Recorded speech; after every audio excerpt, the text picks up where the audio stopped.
Тест на злость. Если ты поднимешь 5 пальцев, значит, ты злой человек. Поехали. 1. Подними палец, если ты когда-либо кричал на кого-то от злости. 2. Подними палец, если ты когда-либо разбивал предмет из-за гнева. 3. Подними палец, если ты когда-либо повышал голос во время спора. 4. Подними палец, если ты когда-либо отправлял злой текст, а потом пожалел об этом.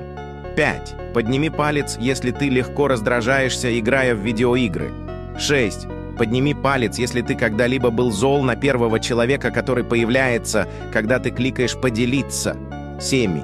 Подними палец, если ты когда-либо бросал что-то через комнату от злости. 8. Подними палец, если ты когда-либо плакал от злости. 9. Подними палец, если ты когда-либо ударил подушку, чтобы выпустить злость. 10.